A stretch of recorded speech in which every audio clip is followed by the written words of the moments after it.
Hello nerds and welcome back to another edition of me playing Minecraft. Now this Minecraft, if you can read the date in the bottom corner of the screen, is not the same time that I'm recording this audio. No, if you've seen any of my Minecraft live streams so far, that is up until the late June 2023, this would be when I am recording the audio, and if you saw the date right there, that is not when I was playing the game.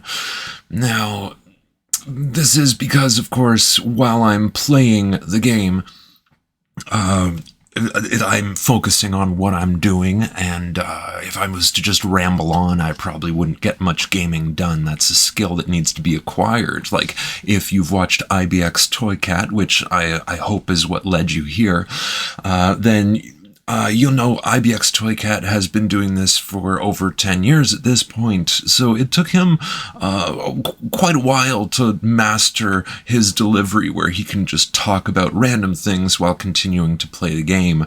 That's something I'm not quite there yet, but I'm working on it, trying to do live streams and see who interacts with me. Of course, no one yet, and that's fine. You know, all things in due time, patience is virtue, and I'm not in a hurry for anything, you know. I'm not old yet, I'm just getting there, and I've got plenty of time to learn new skills. And one that I've been trying to learn, of course, has to do with this video series, which is GymCraft. And yes, I've been exercising, and ooh, what a ride it's been so far. Now, before we get into that, I just want to cap off the story from the end of the last episode. Now, yes, there was this fella in the grocery store, right? And he's wearing a hat, but he's not really wearing a hat. It's like, imagine you have one of those giant pillows that is the shape of a one-up mushroom. Now, the one-up mushroom is already got that hat-like poofiness to the top of his head, right? And then you put a hat on top of that. The hat doesn't really fit, you know, it's just resting atop this other hat. And that's basically how this guy was wearing his hat. It was just sitting on top of his head. It was not properly worn. Now, I think I've seen this once or twice before, and it's always confused me. So having this opportunity to see someone in real life, I decide I'm going to approach this guy. And it's not uncommon here in Canada anyway, for us to approach a random stranger and begin conversation with them. Usually it's very polite, very respectful, and everyone walks away happy. So that's what I was expecting. And I walk up, I just say something along the lines of, "Excuse me, I noticed the way you're wearing your hat. I'm a hat guy. I have a collection of over 30 hats, and I've never worn one in that fashion. I'm just wondering if you can help me understand why it's being worn that way." And he's like, "What's it to you?" And I'm like, "Well, I'm a hat guy, you know. You can see this weird hat I'm wearing is my orange fuzzy hat. And I have interesting hats, and I like them. And so I'd like to understand why you're wearing your hat that way." And he's like, "What business is it of yours?" And I thought I just explained that. I am curious, and you, being the person wearing the hat, should be able to answer my curiosity. Like, "It's not your business." "Well, no, it's not my business. It's yours, and I'm curious. Just hoping you can enlighten me." Well, something along the lines of, like, "Well, what business is that of yours?" Or it's something, you know, you've been stonewalled in the past, right? It's when you're being generous and kind and maybe inquisitive and someone refuses to address your question. They just turn it around with another question. Or they become obstinate, like, how dare you? That kind of thing. Anyway, I'm just like, all right, whatever. Are you going to help me understand? Like, is this, are you going to tell me? And along the lines of no, and he walks away. And so I continue my shopping, and I get to the next aisle, and he's in that aisle, and I look at him, and he walks up to the nearest store worker, wearing their uniform shirt, and starts saying, like, this guy's harassing me, and like there's these two ladies shopping that are pretty close by as well, and they turn and look, and I'm just like with a grin on my face, like, harassing? What? And I say something like, dude, like, it's ridiculous. I just wanted you to answer the question, and look, you look stupid. That's why I want to know, because you look stupid. It's dumb, you dumbass. And I walk away, right? Never seen him again. And I don't know, maybe I scared him away from going back to that grocery store. It's not something intentional. It's just, in that moment of being stonewalled, I was reminded of girlfriends I've had in the past that, like, the type who is a perpetual victim, someone who they will be upset and they will lash out at you, and you will have a perfectly logical response to that lashing out, and then they blame, like, they get more upset saying that you did something wrong, or someone just had a bad day and you're just talking with them and they misconstrue something you say. And then suddenly they're angry because of how you said it. And there's no winning that competition, because when someone just wants to be upset, they're just gonna be upset, right? And that's when the stonewalling comes out. You can make your case and defend yourself, and then they will find something wrong with your defense and they will continue the argument. You can apologize and say, I'm sorry, I'll not do that again. I will be better. And they will come back at you with more attack. It's infuriating, and it's this perpetual victim mentality. And sadly, I think the TikTok generation, they're following in these footsteps of just, oh, I'm a victim. Oh, it doesn't matter. Like, okay, this one time a girlfriend comes crying to me about something with her mom, and I tried to relax her, but she thinks that I'm actually attacking her, so she starts a fight, and I try to de-escalate it and say, oh, I'm sorry, let's make this better. But no, she's going to pick on my tone now, and I'm going to explain why my tone was the way it was. Like, I'm sorry, this is not me being patronizing. This is, I'm being sympathetic. I care, and well, they don't accept that. I've found this is a pattern with a lot of people who just have been mistreated and therefore will mistreat others. It's a terrible condition, and it's the perpetual victim mentality.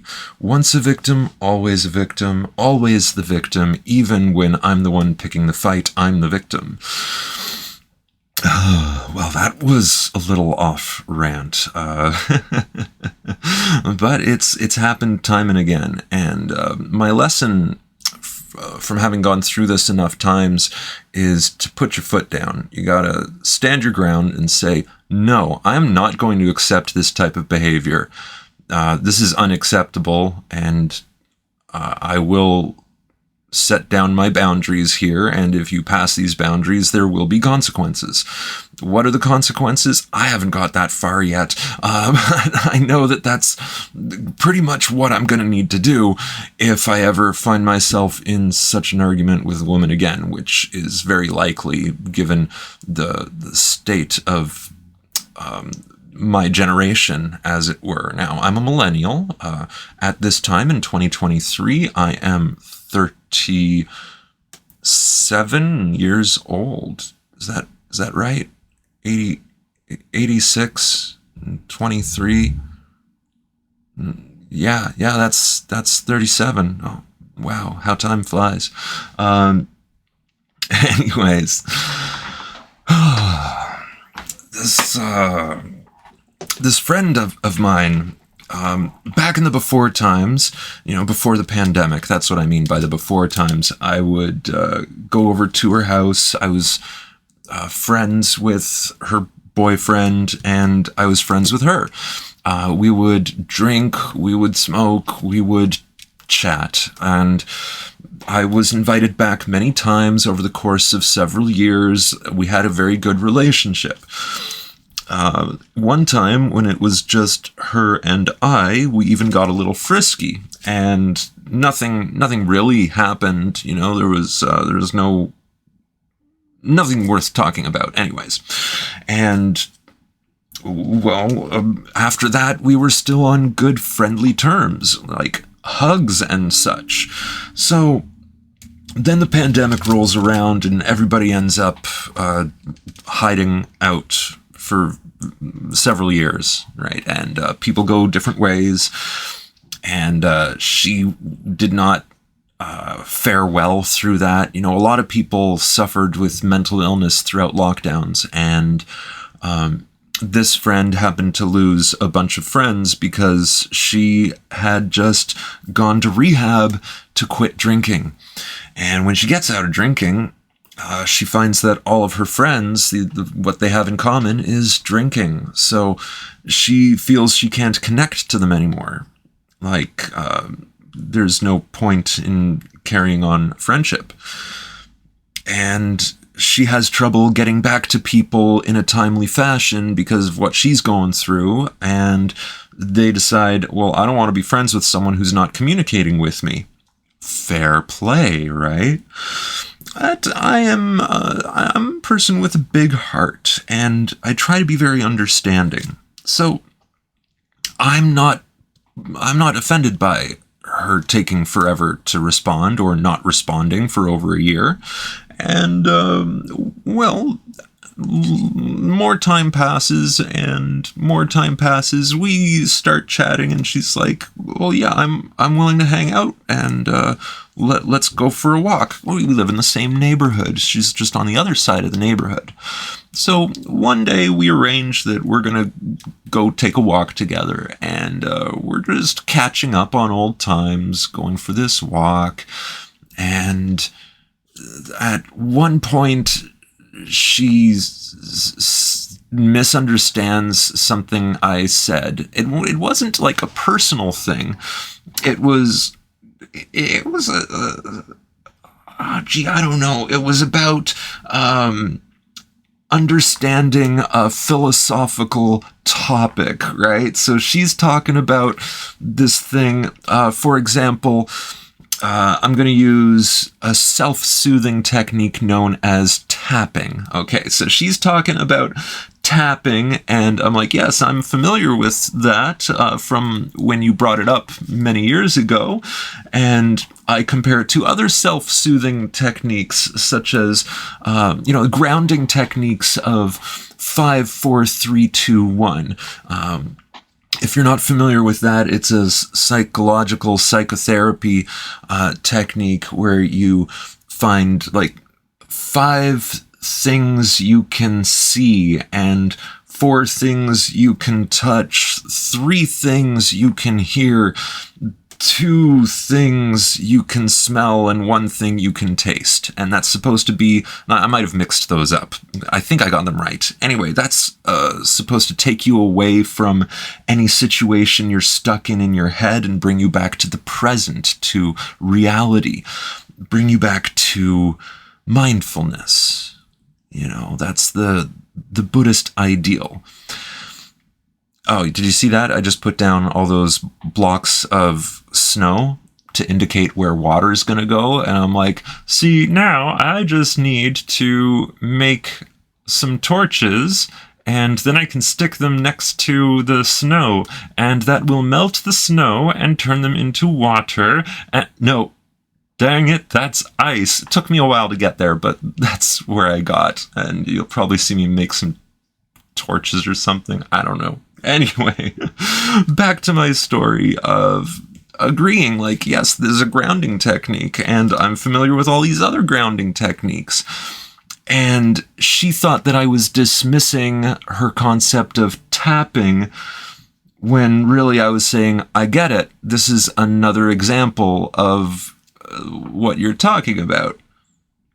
And right there, one small misunderstanding, and she's on the defensive, and I'm the bad guy for continuing conversation.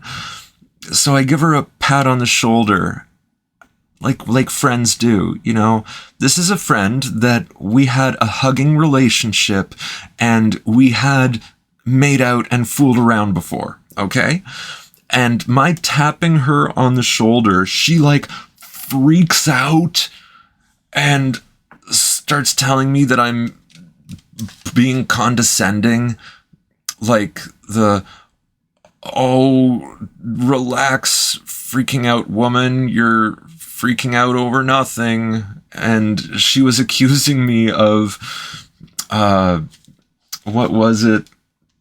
The misogynistic tendency of pointing out that women freak out over nothing. And I'm like, whoa, where's that coming from? I was giving you a consoling pat on the back.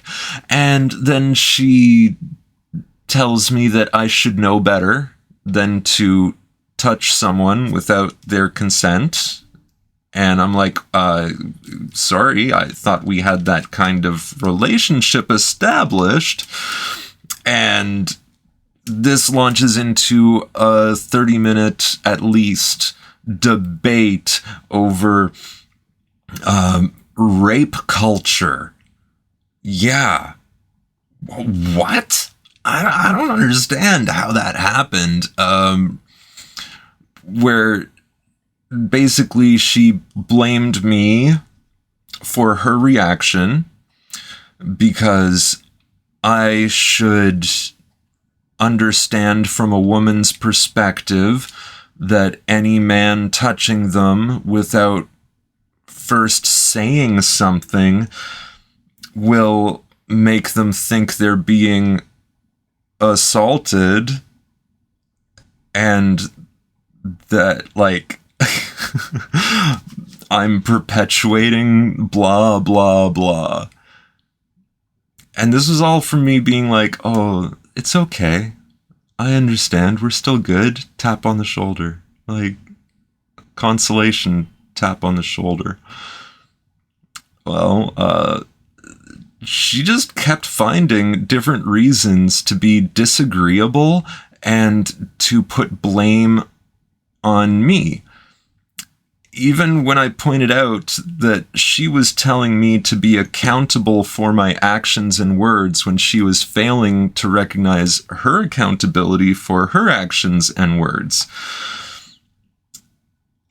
Then we sit down at a cafe, right, and have some tea, and she's going on about stuff. It doesn't matter for the purpose of this recording.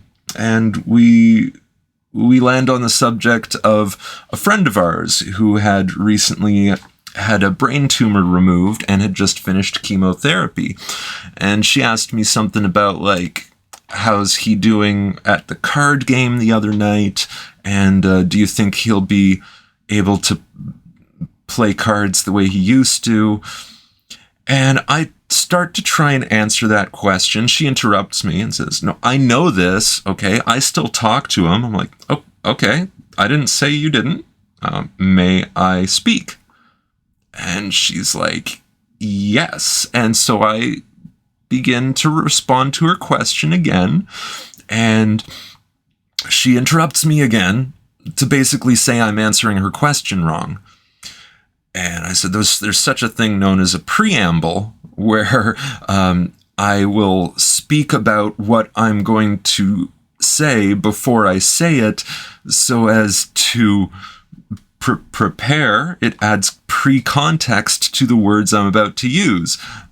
And she interrupts me again to basically say I'm telling the story wrong. Like, this is my personal opinion that she asked for that I'm giving. So, okay, I'm telling it wrong, sure. Okay. And I ask, okay, may I speak? And she talks and talks and talks, and then looks at me, and I'm like, may I speak? And she talks and talks and talks, and then looks at me. I'm like, one last time, may I speak? She says yes. I start answering her question again, and yet again she interrupts me and says, well, I know this because I've talked to him too. And I say, that's it, goodbye, have a nice day. And I get up and I walked away. Like, what the heck? So this is to say, someone doesn't respect you, you got to respect yourself. And sometimes that means walking away from the individual. Sometimes that means if you're in an argument with your significant other and they cross a line, it is okay for you to get up and walk away. It's okay for you to say you crossed a line and I will deal with you later. It's a good idea to walk away so everyone can calm down and the person who's being irrational can have a chance to think about it and come to a rational decision. And this goes to basic psychology of feelings, right? When someone is feeling some way, they get stuck in that feeling and it's hard for them to listen. And it's hard for them to accept what they hear. And so by giving them time, space, they can process it, get out of their feelings, and get into their thinkings, and come to a realization that, yeah, I was the jerk. That's right. Okay. So she did apologize and said she's willing to go for another walk with me. And I said, that's fine. I just don't want us to get in fights like that ever again. And I haven't heard a thing back from her. And I'm okay with that. It just means that, hey, someone's not getting a manicure pedicure paid for them. It means that I'm going to be going by myself to get my mani-pedis, and I'll just be paying for myself. That's pretty easy. Okay. If you're watching and you're seeing this, why is he digging out all this black stone? Deep slate, that's what it's called. It's because I noticed a pattern in the past few years of Minecraft where you find one precious block and you mine out 2 blocks away from it in every direction. More often than not, you're likely to find another precious block. And if you do, then you can mine out from that one in 2 blocks in every direction, and you are likely to find another precious block. And you can chain this to the point where you get a giant cavern uncovered where you might find lots of diamonds, lots of gold, lots of iron. This was especially true before the deep dark was introduced. Yeah, once the deep dark showed up, everything got more spread out. And that's why I didn't find any extra diamonds here. Why is the screen not, like, I just stopped for a moment? Various reasons why. Maybe I'm having a snack. I'm drinking some water. Maybe the cat is requesting attention. Maybe it's something like someone else in my house comes to the door and wants to interrupt me while I'm doing a thing. If you've lived with roommates, friends, family before, that happens. It's just the way of things. Well, that's also the way of things with people who see themselves as victims. So don't fall into that victim mentality trap. You don't need it. It's not healthy, and it's not productive. It just means you're going to keep upending in fights again and again. Well, as with all things, it goes back to, let's see, there's so many stories involving argumentative people. It just blows my mind. I'm one of those simple people, raised by hobbits. We just want to be around the house. Just want a simple, peaceful life. My top 10 values, numbers 1 and 2 are love and peace. And if someone breaks the peace and shows no love, then I don't want any part of that. Yeah. And thankfully, I have found all of that while going to the gym. Yes, we're getting back to the main point of what I'm going to be discussing today. So, in the last video, I talked about gym culture.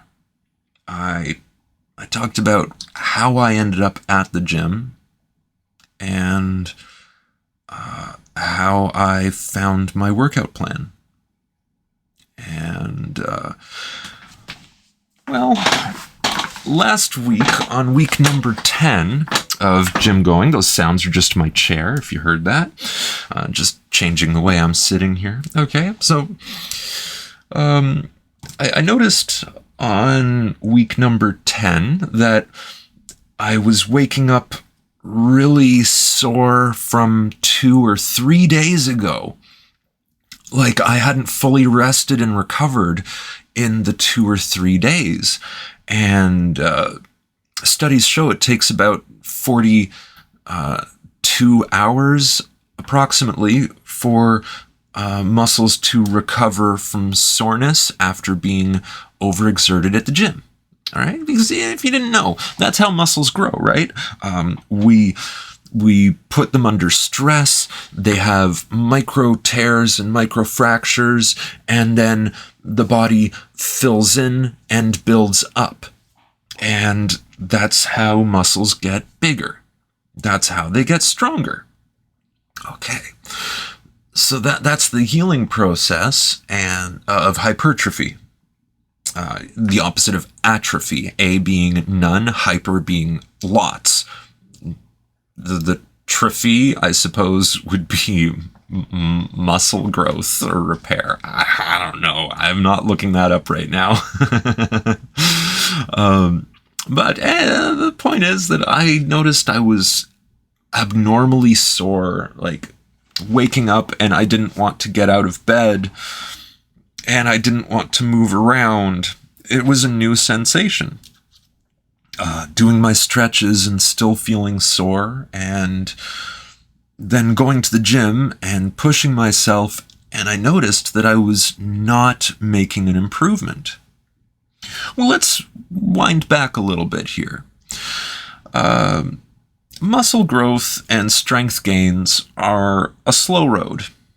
It's not something that you expect to see right away, but if you're tracking what you're doing, like keeping a logbook of today I did this exercise, I did this many sets, this many reps at this weight, okay?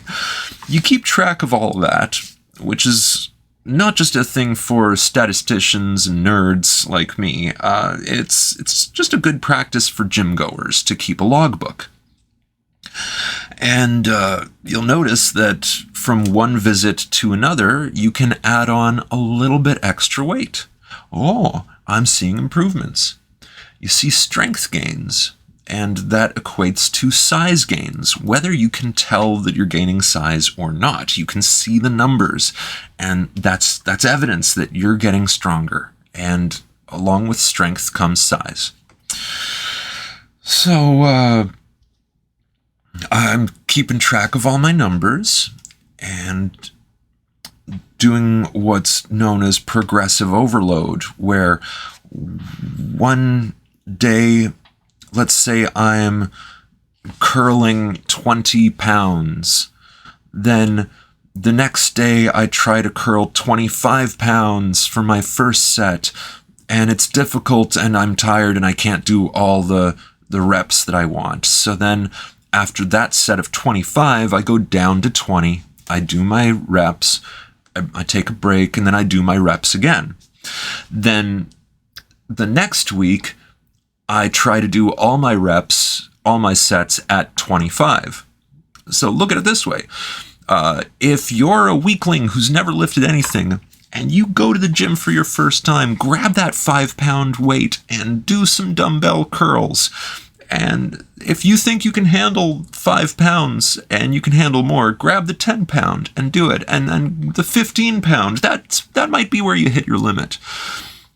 So you know you can do 10 pounds and you can do some 15 pounds. Okay, write that down. Next time you go to the gym, do your 10 pounds. Do a lot of reps, all your sets, and you're like, yes, I've got this, 10 pounds, it's solid. And then your next time there, do the 15 pounds. And you'll notice you can do it better than the last time you tried that weight. All right, and if you can only do a few reps of 15, drop to the 10 for the rest of your reps. And then next time you come to the gym, grab that 15 and try to do as many sets as you can. And when you can do all your sets, all your reps at the 15 pounds, then try to introduce the 20 pound. Oh, I can only do one set at 20 pounds. Then you drop down to 15 pounds, finish out your exercise. And then next week, try to do them all at 20 pounds. And if you can't, drop down to 15 and finish it out. And when you can do them all at 20, then move up to 25. All right, so that's progressive overload. It's the way to force yourself to get stronger. The body adapts to what conditions it is put through so that it can more adequately withstand those conditions. All right. So one way of looking at that is write down 15 pounds, 10, 10, 10. That means 3 sets, each 10 reps at 15 pounds. Then next time you go 20 pounds, 8, 15 pounds, 10, 10. Then the next week, 20 pounds, 10, 8, 7. All right, then 25 pounds, 6, 20 pounds, 10, 8. And then the next week, 25 pounds, 8, 25 pounds, 6, 25 pounds, 4. And then you just keep working on 25 pounds till you get up to 10. And then you go up to 30 pounds. All right, so this is progressive overload in a nutshell. So that's what I was starting to do. Keep track of everything, push myself, get stronger, see results. I get on this new set, this new routine, which involves a whole new set of exercises, a whole new bunch of weight categories. So I have to start over again learning, where do I begin my exercise? Well, turns out that those machines where everything's calibrated and you just have to flick a switch to change the weight, they are not 100% accurate. So there's the bicep curl machine, for example, and that's comparable to the dumbbell curl in in the form that you take, elbow back, arm start straight, curl the arm, put it down. Okay, basic motion. There you go. It's the same thing. And I was able to get up to 40 pounds on the machine. And then I go to the free weights, and suddenly I can't do the 40 pounds, and I have to drop my weight down significantly. Well, that was a surprise. The leg press was a real big surprise. On the machine, I could do 200 pounds leg press, and the last time I was on that machine, 240 pounds of resistance. And I was oomping my way through all of that, like making the faces, struggling, going slow, legs shaking. And then I go to the free weight leg press, which is like reclined. And there's a barbell, and you put these disc weights onto the barbell. And over the course of 2 weeks, I figured out that I could do over 350 pounds on the leg press. And I'm like, why? Why can I do 350 here, but I can't do 250 there? I thought maybe it had to do with being reclined versus being horizontal. Maybe it was because in the reclined position, I was just moving the weights, whereas in the horizontal position, I was moving the weights and myself and the seat. And I bring this up to the gym staff. They're very knowledgeable and friendly people, the ones at the front desk. And well, the first person I ask, she says, I have no idea. Huh, that's interesting. But I don't know what I'm talking about. My manager gets in later today. How long are you going to be here for? Oh, another 2 hours at least? Okay, so when she gets here, we can ask her. And, well, we do. And she's like, I'm not too sure about that either. But, this other guy, he's going to be in soon. And then he walks in, he gets himself settled, and then he comes and I ask the same question. He says, oh, yeah, those machines don't rely on those numbers. They're not properly accurate. You've got all these cables, you got all these pulleys and spools. All those are really for is to compare against your performance on those specific machines. The only way you're going to get consistency from gym to gym is by using free weights, because those are all standard measurement. The Olympic bar is 45 pounds, and then the 45-pound disc is 45 pounds. So that's how you get up to 135 pounds by adding 45, 45, and 45. Like, okay, that makes sense. Well, hey, interesting to know that on the pec fly machine, I can do 100 pounds. But if I'm doing, like, the bench, like lay your back on a bench and do the pec fly there, I couldn't do 25 pounds. Well, this is different. It's all because of how the machine works. One arm can compensate for the other. Momentum kicks in when it comes to the machines themselves. Well, that was very interesting. And interesting that Buddy explained, yeah, like if you're on vacation and you go to a different gym, don't rely on the machines, just go to the free weights. And I'm like, ooh, vacation sounds good. Gym vacation sounds real good. Maybe I should take a vacation to a gym. Well, I'm still thinking about it. Thankfully, there's this website, selloffvacations.com. Not sponsored, it's just I keep hearing the commercials on the radio when I'm in my car. And yeah, I can get a last-minute vacation there for a pretty decent price, and I might just do that. Hey, if you've ever taken a last-minute vacation, all-inclusive, let me know. Was it worth it? Answer's probably yes. All right, so let's rewind just a little bit more. I've got this new workout routine, and it's structured 8 exercises per day. There's an A day and a B day.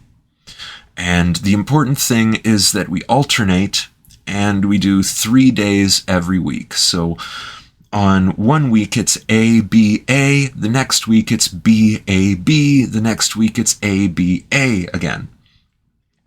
Well, I'm finding my weights that I'm working with, what they call it, the working weight, and trying to learn form and trying to use up all my reps to get to failure.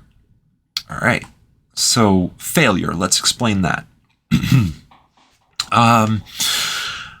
If you are lifting a weight, at the beginning, it is easy and you can do it.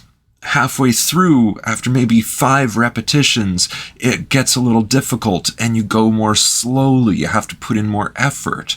And then in those higher number of repetitions, maybe you go real slow and you get to this point where you think, oh, I'm so sore, I can't lift another one. Try. You might be surprised, and you can actually lift that other one. And while you're lifting, the muscles may start to give up, and they might just not do what you're telling them to do. And that's what we call failure. It's at the point where the muscles won't do anymore. Well, keep pushing. See if you can finish that 1 rep. And if you can't finish the movement because your arms, for example, have started to fail, then don't just drop the weight. Slowly let it down, like as slowly as possible, making your muscles work for every last second until you can set that thing down. It really does wonders in promoting growth. Because it stretches the body to understand, even when you think the job's done, there's still more work to do, so you got to get ready to do that extra work. All right, so that's the point of failure, which is also known as 0 reps in reserve, or RIR. So failure is when you have no reps in reserve, and when you're exercising, it's good to have 2 or fewer reps in reserve when you stop your exercise. 2 is if you just want to promote some growth and you want to stay healthy. 1 rep in reserve, that's if you don't want to hurt yourself, but you want as much growth as possible. 0 reps in reserve, that's when you get to the point of failure. All right, so failure is interesting. And one way to take advantage of that state of failure is to do what's called a drop set.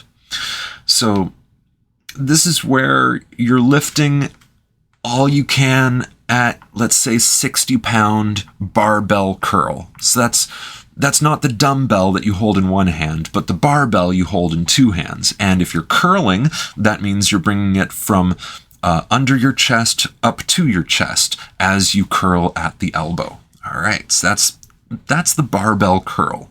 So let's say you're curling 60 pounds and you're going doing 2 seconds up, 4 seconds down, 2 seconds up, 4 seconds down. And when you get to a certain point, you can't go up anymore. You take as long as you can going down. You've hit failure. Rack that 60-pound barbell, pick up the 50-pound barbell, and start curling that until you hit failure. Slowly let it down, set it down, pick up the 40. Go until failure. Then do the 30 until failure, then the 20 until failure. That's an example of a drop set. And that is the ultimate way to create hypertrophic state where You're really putting the stress on the muscles, and the body responds by saying, oh, hey, look at this. When we're done, we're not done. We have to keep going. And then when we're done, we're still not done. We have to keep going.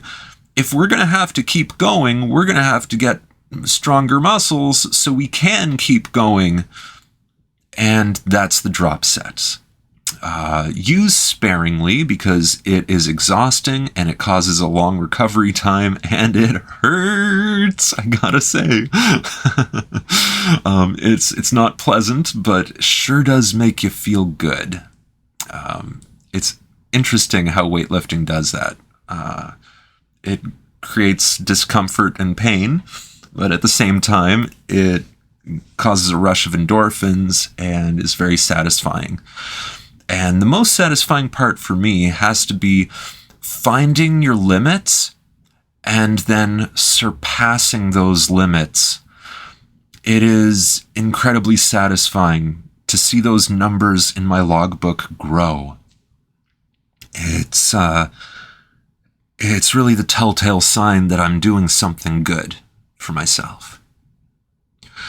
All right, so I've covered failure, progressive overload, reps in reserve, and drop sets. Good. All right, so that's the fundamental information that's necessary for the next story. Okay, so I'm figuring out how much weight I can squat. I'm figuring out the form I need to do the barbell squat. I'm figuring out if I can do a chin-up. Oh, yeah, chin-ups are tough. If you want to get to the ability of doing a chin-up, well, there's actually a machine for that will counterbalance the weight by increments of 20 pounds. So I can tell the machine, let me do a chin-up like I weigh 60 pounds less than I currently do. And it will make 60 pounds of effort disappear from my chin-up. I don't like doing the 60 because I don't have to do 60. I do 40, and I'm getting there. I'm getting better, and the idea is after enough weeks of doing 40, I'll be able to do enough chin-ups that I can do 20 pounds less than I weigh. And the goal here is eventually I'll be able to do a chin-up without any weighted assistance. And hey, maybe I'll be able to do a chin-up with added weights.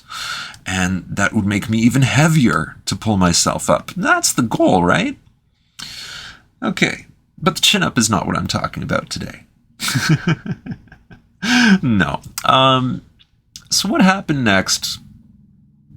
I'd done my warm-ups. I'd done my pec flies. I'd done my chin-ups. I did my sit-ups. Only they're not sit-ups. They're a type of curl on what's called, a Swedish ball, which is a big floofy ball. Okay, it goes boing, boing, boing, and doesn't really bounce. It's very soft, so you can sit on it. And that's the idea. Sit on the edge and do your sit-ups on that thing. Really, really good exercise. And after I finish with that, it's supposed to be the overhead barbell press.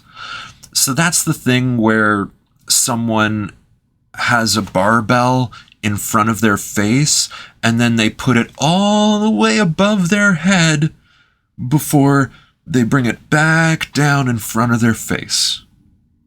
Okay, simple enough. And I'm trying to figure out my working weight for the overhead barbell press. I figured out a working weight and somewhere where I can progressively advance comfortably. And I'm there putting the weight above my head, putting it in front of my face, putting it up above my head, putting it down in front of my face. I notice I'm getting really lightheaded.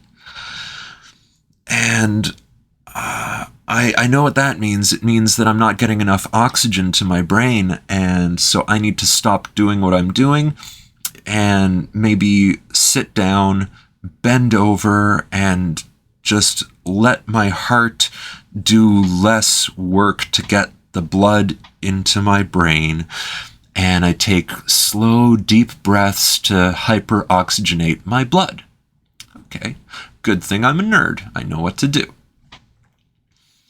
Well, I had to recover extra long this time, and then I proceed to lift more heavy things.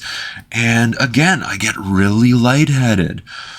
And so I rest, I put myself in the recovery position, I breathe carefully, but it's taking minutes, and I'm not actually advancing to the state where I can lift again. I start getting concerned. Drinking plenty of water, so that's good. I go up to the front and I ask the gym staff, well, hey, I am mildly anemic and I've been getting lightheaded. Well, maybe we should back up a little bit there. So, a few months ago, I seeing the doctor for various reasons, mostly because I've been an overnighter for years, and I finally got a leave of absence so I can be a daytimer and attend some doctor's appointments. And doctor wants a blood test, so I get sent off for a blood test. Results come back and say, I'm anemic. Now we have to find out why. If you didn't know, anemia refers to not enough red blood cells. Okay. So I'm not like bleeding at any point in my time. Like I don't have those genitals. I don't bleed out of my genitals. I'm not losing any blood that I'm aware of. There's no sign of bug bites. I'm not cutting myself. I am not donating blood. There's no reason I can think of why I might be missing blood cells. So it's time to run some tests. First test says my iron levels are really good. Okay, well that's the most common cause of anemia, is iron deficiency. Thankfully, I eat plenty of iron-rich foods, so that's not my issue. Okay, get sent for the next blood test. That's to do the vitamin tests, like vitamin B and vitamin D, both of which are very important when it comes to red blood cells. And seems like I'm in very good shape for my vitamin B and my D, which makes sense. I've been taking supplements the entire time I've been an overnighter, because I know that vitamin D from the sun, and if you can't get it that way, and let's face it, nobody gets enough vitamin D from the sun, then you got to take it through supplements. And okay, there are people who do get enough vitamin D from the sun. It's just that it's not easy. In order to get your daily amount of vitamin D, one would have to sunbathe naked, exposing their whole body to sun for 10 minutes per side. So like what? Lay down on your roof naked for 10 minutes, then flip over for another 10 minutes, and you've got your daily recommendation of vitamin D from the sunshine. Not a lot of us are going to do that. That's a lot of time to be in the sun, not doing something else. Okay, so I've been taking supplements, and my vitamin D and vitamin B are very good. So I get sent for more blood tests, and the shape of my blood is good. It's not like I'm dealing with anything like sickle cell. I don't seem to have any markers for cancer, so that's good. And I still don't know why I've been classified anemic. I wonder when my next doctor's appointment is for that. They'll call me when it's time for me to go. So I'll get the reminder. That's one good thing about Canada. I can request a reminder phone call, and I don't have to think about it anymore. They're just going to call me and say, this is a reminder, you have an appointment with this doctor at this building at this time on this day. It's in like 4 days. You've been reminded. And that's all I need. It works great for me. Works for my dentist, works for my doctors. This is just fantastic. All right, so I'm at the gym and I'm lightheaded.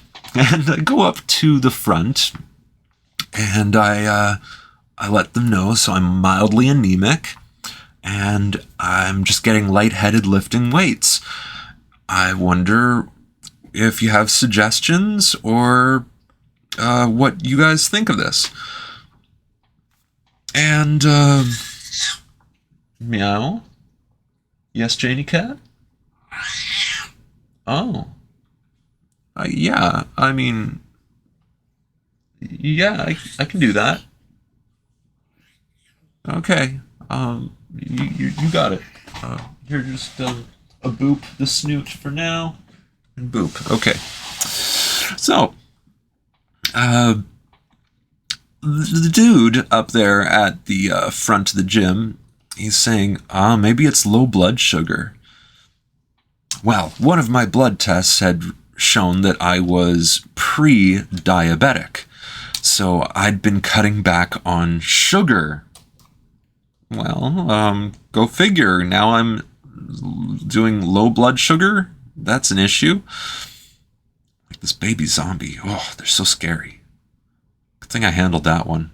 This run would have been over real quick. Okay.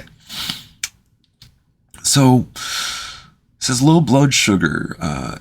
Maybe you need a snack, or you should start packing some juice.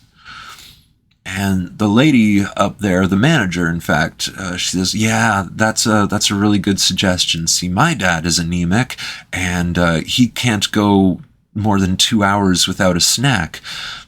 And okay, so that's an idea.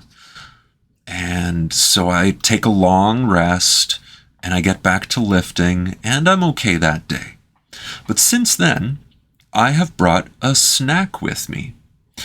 I've been bringing a snack with me to the gym since I started going, and that's all because the guy who introduced me to the gym was telling me, so remember, you got to get some protein in you immediately after a workout, so that way your body can start rebuilding using that protein. And so we were going to the local nutrition store, like they call it a nutrition store when really it's an exercise supplement store. And we were getting protein shakes. So I get myself some protein powder, some other powders like glutamine, which is for faster rebuilding, I believe, and creatine, which is all about energy storage and quick conversion of energy to ATP, which is the power source for every cell. We take oxygen and turn it into ATP and use that ATP to power the mitochondria, the powerhouse of the cell. Okay. So I had a protein shake with me, and I had that shake. I also have been bringing protein snacks with me to the gym, and I had been having them immediately after my workout. So workout complete, I do my cardio, I do my stretches, I change my shoes, I grab my snack, and I walk out the gym eating my snack and drinking my shake. Well, turns out that was out-of-date information. And no, you do not in fact need to have protein as soon as possible when you're finished exercising, because the body doesn't work like that. It takes 12 hours to digest a meal. That means if you have let's say a chicken breast right after exercising, it can take up to 12 hours for you to get all the protein out of that chicken breast. So no, eating protein immediately after a workout is not absolutely critical. What is critical is making sure that you have enough protein in your diet regularly so that you have protein stored in your body. What a thought. So, protein with breakfast, protein snack with the gym, protein after, protein with dinner, and as long as I keep that up, I don't need to have that protein shake immediately after leaving the gym. Anyway, that's just a little bit of biology. The point is, I had a protein snack and a protein shake, and I took that long rest, had that snack, had that shake, and I was good to lift the rest of my day. Well, since then, I have not only been bringing my protein snack and my protein drink, but also a little bit of fruity vegetable, like, say, some tomatoes, or part of a sweet bell pepper, like 1/3 of a pepper, 1/4 of a pepper, that kind of idea. And for an extra boost of fiber and sugar, I found these bags of apple chips. So it's like a snack-sized bag of sliced and dehydrated apples. Each bag says it contains 2 apples. Well, that's a really good snack to go with my fruity vegetable and my protein bar and my shake. So halfway through my exercise, I take a snack break, and then I finish my exercises. It's made me feel really good. I haven't had any issues of lightheadedness at that point of my workout, the halfway point. I've been able to work through all of my routines. It's been feeling really good. All right, so this brings us up to last week, my 10th week of gym going. I do my first set of the week, and I log my numbers. Okay, good. Oh, I did not feel good the next day, like incredibly sore, no problem. I'll just do some light cardio, like a walk, make it 5 kilometers. And that was good, but really killed my legs. The next day I wake up and it's a gym day. It's supposed to be heavy on the legs. And I'm like, oh, I don't think I can do it. I'm going to take another day to recover. No problem, because the important thing is that I do at least 3 exercise days per week. Week has 7 days, which means it doesn't divide by 2 properly. So I can take an extra day to recover before I go back to the gym. And then I go to the gym the next day, and I push myself because that's progressive overload. I'm pushing myself. I'm doing drop sets. I'm going to failure. I want to get big, and I'm willing to work hard to do it. But I'm not going to do any of the cheats to get there. No, I'm just going to do the hard work. Well, the next day, I am incredibly sore, and I'm like, that's fine, that's fine. I do my stretches, I go for a walk, I make it a light walk, everything's okay. Then the next day, I wake up, and I am still in extreme pain. Hey, we're just over the 1 hour mark.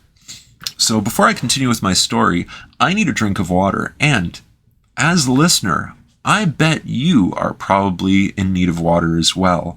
So, while I take this pause for water, go ahead, grab yourself a drink of water. We will both drink water at the same time, because you probably know you don't drink enough water. Heck, most of us don't drink enough water. Even I, who drinks a lot of water, knows that I do not drink enough water. So in celebration of a seedy place, let's have some water.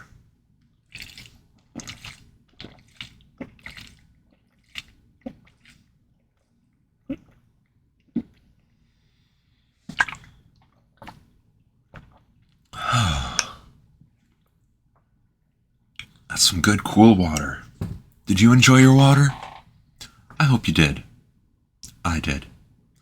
Let's have a little more.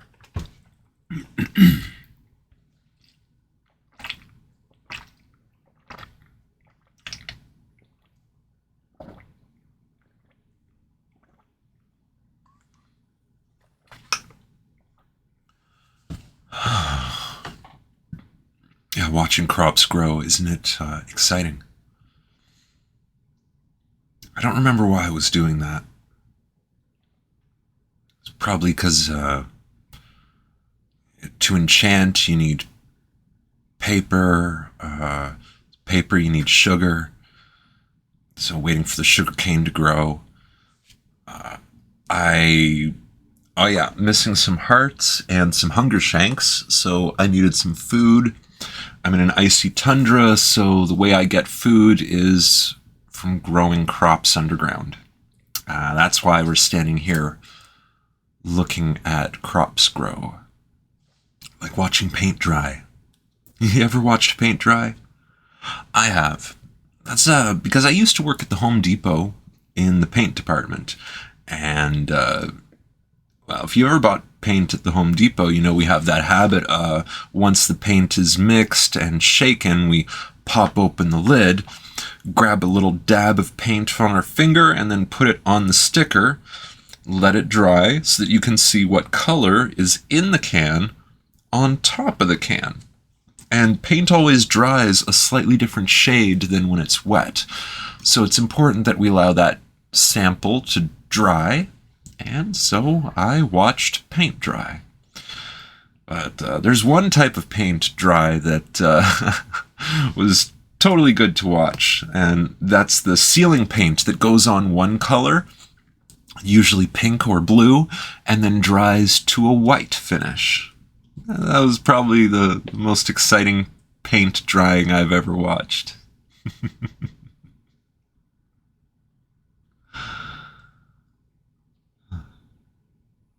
Now, these potatoes will come up, believe me. You trust me, right? That's why you're here. Well, let's go back to my story here. So I had to take an extra day of recovery, and then I had to take another extra day of recovery after that next exercise. And then a few days later, I go back to the gym, and I'm doing my lifts, and I noticed that I didn't make any progression from the last time I was doing those exercises. Well, it's important we keep a logbook, right?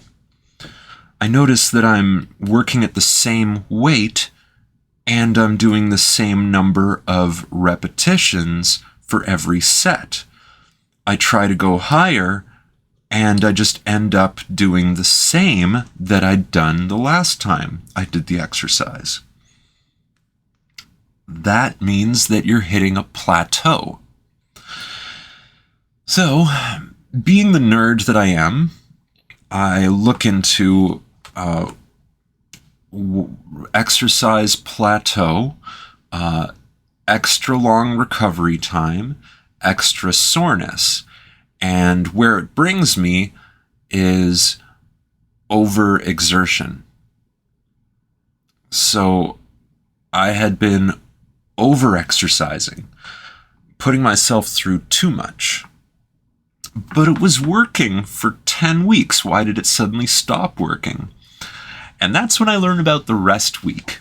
If you find that it's taking you longer to recover than normal, if you find that you have less energy than normal, if you find that you've hit a plateau, you'll benefit from a rest week.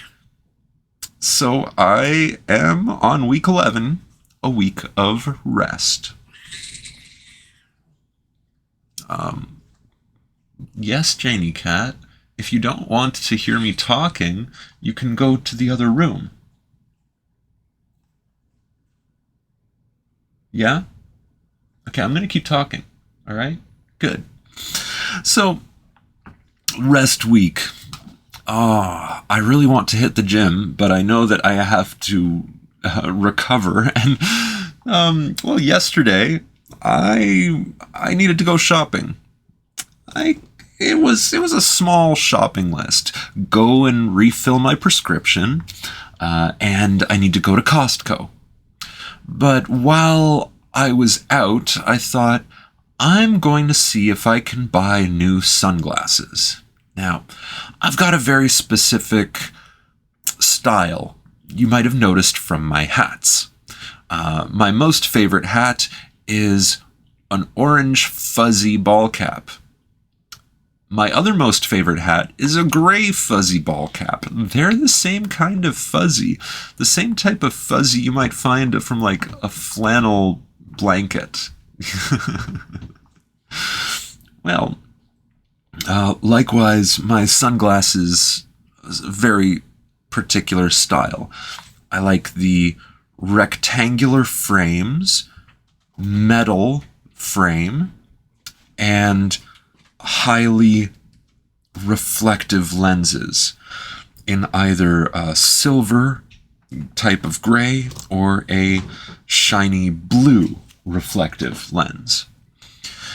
I've managed to find these glasses twice in my life, and each time was about 5 years apart. Every year I look for my sunglasses, and almost every year I'm disappointed that I can't find new sunglasses. Last time I found these, which was, 2018, I think? Approximately 5 years ago, yeah. I ended up buying 3 pairs because that was all that was available. Like, I bought all of the sunglasses that I could.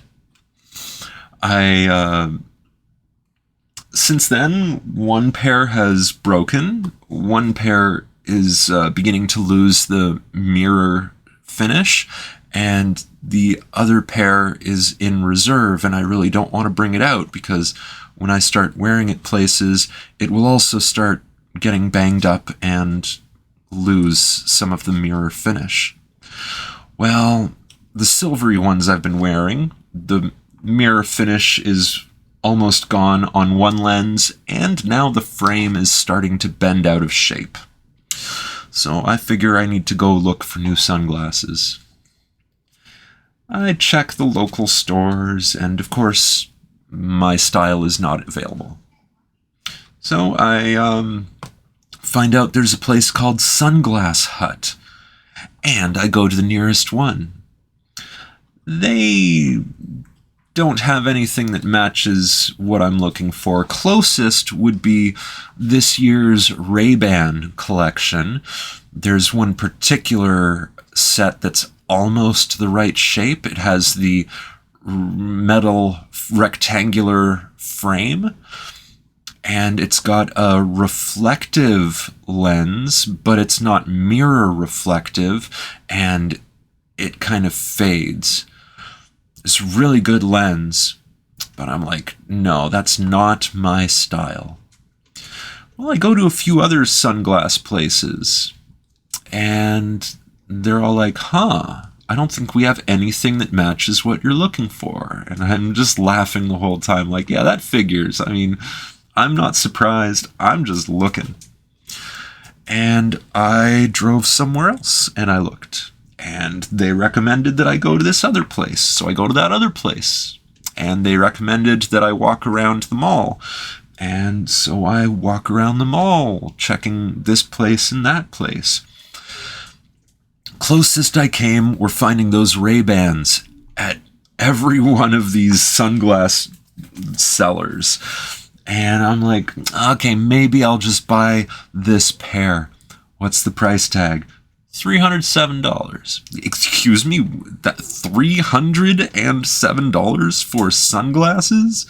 Now, most people that I know of don't pay more than $30 for a pair of sunglasses. And that can even be high because when you're at, for example, Walmart, it's like $10, $17 for a pair of sunglasses. Sorry, I'm chasing something through my space here. I got it.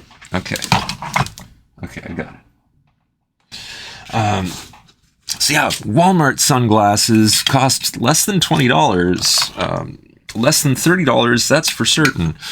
So when I hear this guy say $307, I'm blown away. Like, that's ridiculous. Who pays that much money for sunglasses? Like, these aren't even prescription. They're just everyday shield your eyes from bright light sunglasses. It's ridiculous. So I did not buy $307 worth of sunglasses. Like, just one pair. Like, not pair as in two of them together make a pair, but pair as in one eye and the other eye. It's two lenses in one frame. $307. Yes, GymCraft. Yeah, I'm telling a story. Yeah. Okay, so $307, and I ask, why? What the heck kind of a price tag is that? And the guy says, well, it's because of the lens technology. And he explains, like, not only is it the type that blocks the light, not only is it polarized to protect your eyes, and it's also color something, so that you see the true colors instead of muted and faded colors. And so I put them on, I look around, and I'm like, okay, I guess that makes sense. You're paying for the name brand, you're paying for the technological advancement, you're paying for the research. Yeah, I get it, okay. Well, there was another sunglass place. They said, look, if you can find the frame you're looking for, we can replace the lens so you can get your mirrored finish. Sadly, I didn't find the frames I was looking for. And the frames that I have are already falling apart, so no new sunglasses, which is fine. I'm used to this. I'll just try again next year, and the year after, and the year after. But while I was out, I did get a beaver tail, which is a national treasure here in Canada, and it's a fried pastry covered in cinnamon and sugar.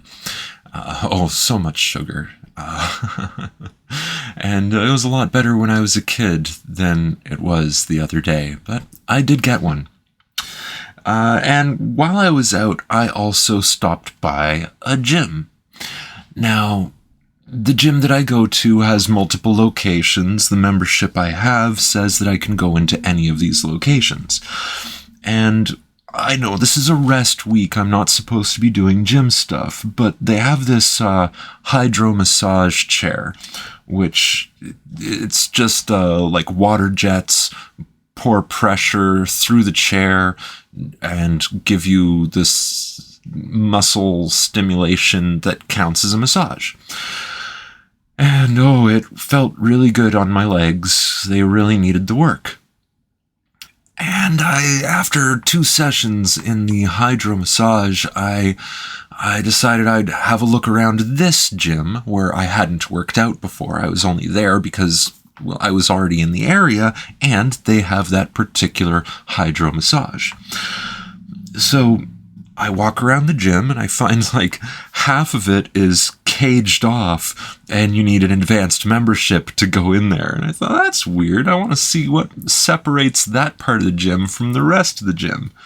Answer was just more of the same equipment. So I guess you get a more private experience with the advanced membership going in behind the cage. Anyway, I'm glad that the gym I go to doesn't have a cage. It's all open. I don't feel like I'm closed off like an animal or something. But I didn't do any lifts. Okay, well, I did. So I go back, I go around and I'm looking at all these different machines, and all the different dumbbells. It's practically the same as what's in my gym, just different amounts, different places.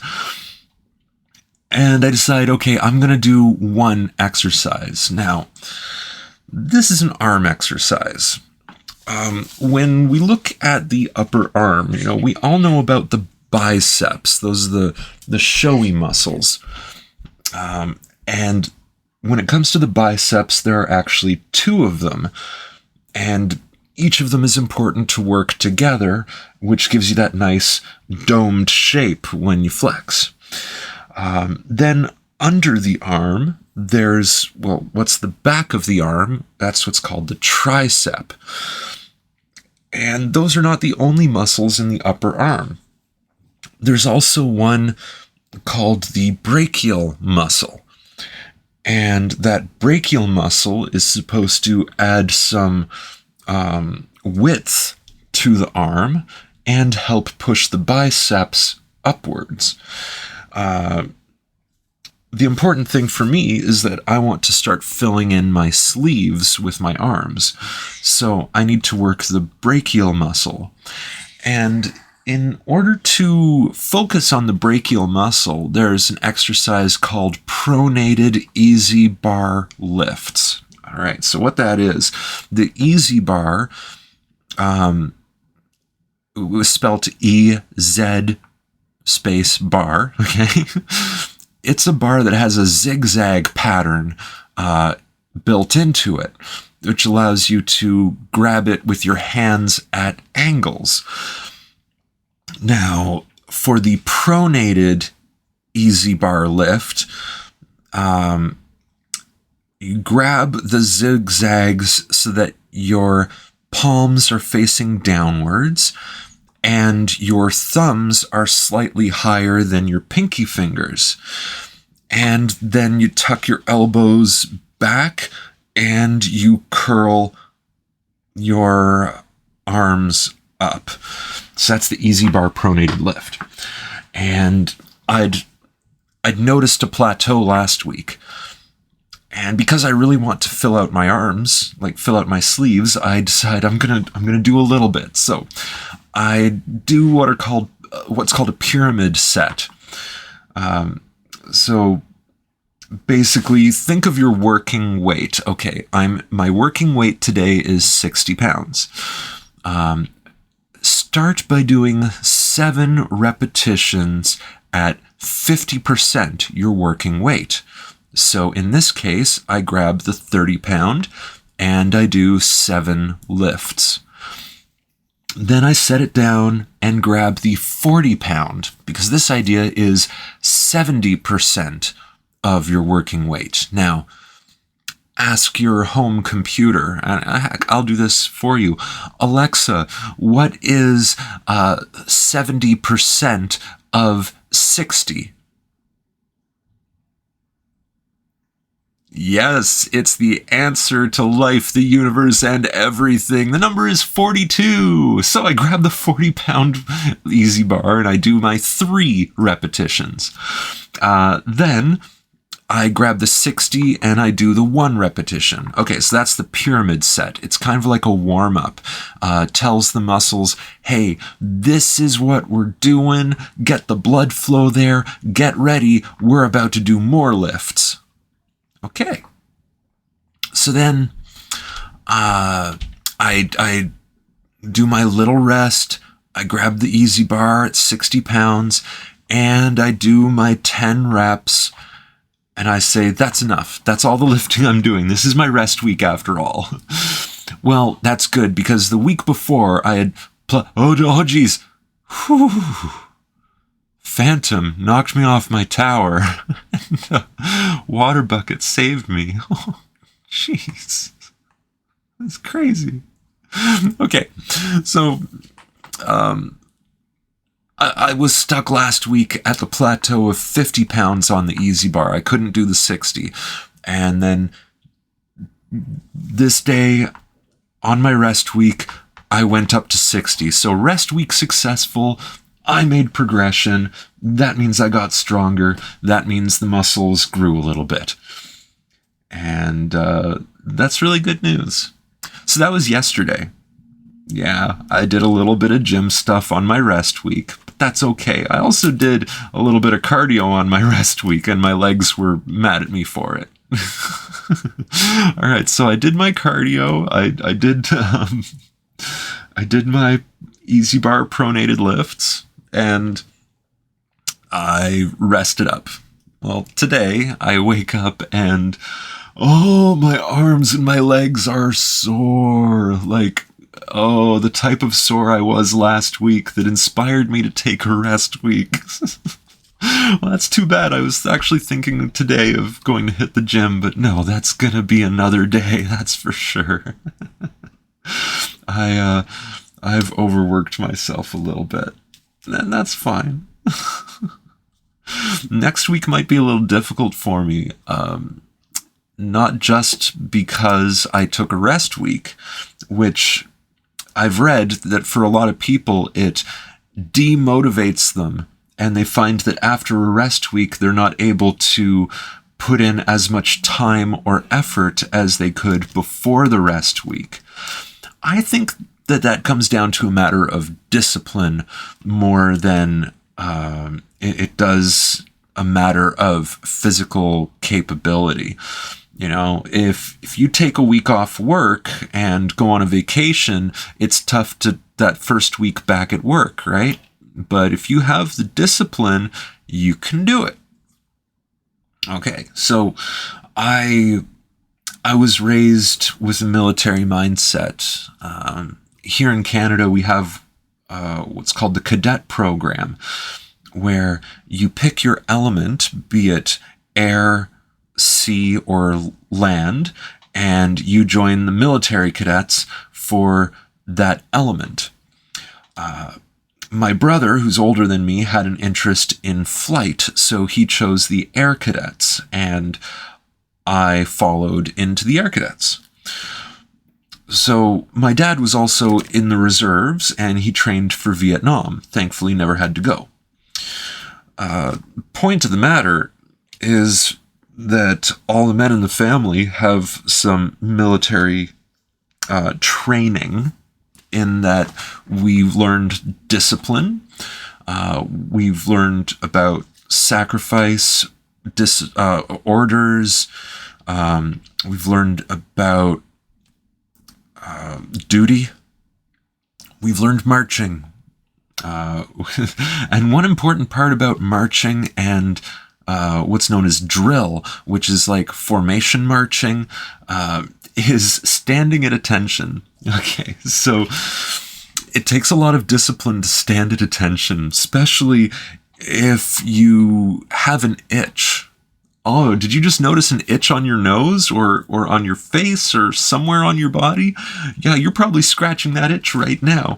But when you're standing at attention in formation, you're not allowed to move. So you have to continue standing there ignoring the itch. That takes a lot of self-control.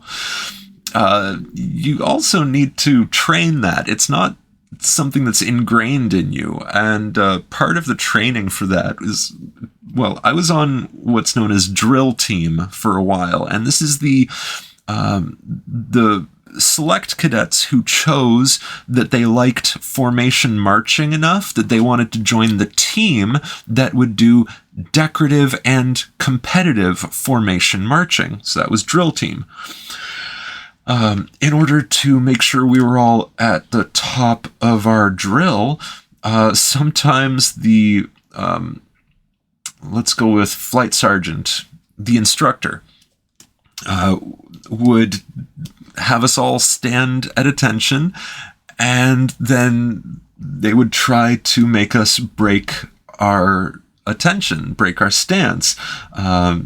Sometimes this involved comedy, sometimes it was physical distraction, and sometimes we teased each other with this too. Like, okay, So, me and my brother, both over 6 feet tall, we always ended up being front and rightmost in the formation, but sometimes we would end up back and leftmost. And the idea is the formation on either end is the tallest, and in the center is the shortest. So we'd either be all the way on the left or all the way on the right. Front, middle, back, didn't really matter. We had a few friends who were also over 6 feet tall. Just so happened me and my brother would always be front right or back left. Now, when I was back left, one of my friends would be right in front of me. And, well, I can't really do anything to them while we're standing there at attention, but I sure can breathe. And so I just kind of go, blow some cool air on the back of their neck. You see the hairs and the little goosebumps form. The hairs are moving, and you can see they're resisting shuddering or scratching or turning around and slapping us. But fair is fair. When I was front right, the person behind me, who was my friend, would similarly go on the back of my neck. Being this tall, one of the flight sergeants, she was maybe 5 foot nothing, okay? So a full foot shorter than me and my brother. And one of the things she'd done to make us break before was she'd just stand right in front of us and then jump so that her eyes would meet our eyes, and she would jump and jump again. It just cracked us right up. They would subliminally implant the idea that you're itchy or that you have to pee into your head. And so this is the way that we were trained to have the discipline required to stand at attention no matter what was distracting us. And a lot of people never learn self-discipline. And I think that has a lot to do with why people will buy a gym membership, go for a day or a week, and then never return. I think that has a lot to do with why someone I mentioned the rest week to said, oh, be careful though, because when I do a rest week, I come back and I can't do as much as I did before. And I think that's why, because he doesn't have the self-discipline to make it happen. There was another person at the gym I mentioned the rest week to, and he said, yeah, it sounds like a good idea. You know, I have a friend who only does rest weeks. Basically saying he never comes to the gym. So it's working for him pretty well. But I think the fact that I was taking a rest week and still wanted to go to a gym, I still lifted some heavy weight, shows that I still want to do the work. I don't want to rest as an excuse. It's not like that time. Okay, a couple of years ago, I decided to take up running. Of course, you can't just run for 2 kilometers if you've been a couch potato for your whole life. But you can run for a few, maybe 100 meters, 200 meters, and then walk. Maybe jog for a bit and walk again. And this is how you do progressive overload for the cardiopulmonary system, the heart and lungs. You do what's called interval training, which is you go really hard, you go really moderate, then you go really hard, then you go really moderate. That's the interval. And it's like doing a lifting set and then doing a short rest, and then doing a lifting set and then doing a short rest. Only it's for your heart, right? So I was doing my interval training. I was enjoying the running. I was getting better. I was feeling better. I was very certain that I was going to be a runner. I just had to keep at it. But then I got sick, and it was the type of sick where I had no energy, and my nose was constantly exploding, so I had to have tissues right next to me constantly. I felt icky where I didn't want to move, and I was physically exhausted to the point where I couldn't really put the energy into moving. All right. And the day before I get over this cold, my shower breaks. Now, this is in the before times, so work from home wasn't an option. I still had to go to the office. So I'd wake up, I'd go for my run, and then I'd shower, and then I'd go to work. But if my shower's broken, then I'm going to run, I'm going to go to work, and I'm going to be stinky, right? That's the idea. So since then, I've actually found out I'm part of the 1% of the population whose sweat doesn't stink. So it turns out I could have actually just kept running. But I thought it was important that I showered, so I did not continue running until the shower was fixed. But then, in order to fix the shower, we also had to retile and recalk. And so, caulking being the white goopy stuff that goes in the corners between tiles, right? So that required a 72-hour cure time, and by then it had been over a week, and I didn't have it in me to run anymore. Over a week, and I just didn't want to do it. But back then I didn't have any sort of motivation behind me other than, I should do this for my heart health. I wasn't actually getting a big benefit, and it's so much easier to not run than to keep running. You know, like in the BoJack Horseman show, it's true what he says. Like, yeah, it gets easier. The hard part is you got to do it every day. And that's really true. Because the hard part is doing it even when you don't feel like doing it. And I just didn't feel like running. But at this time, the fact that I'm taking a rest week and I still wanted to go to the gym and lift, and I still went and did some lifting, that speaks volumes to my dedication in this instance, where once my rest week is up, I'm going to go back to the gym and I'm going to go hard.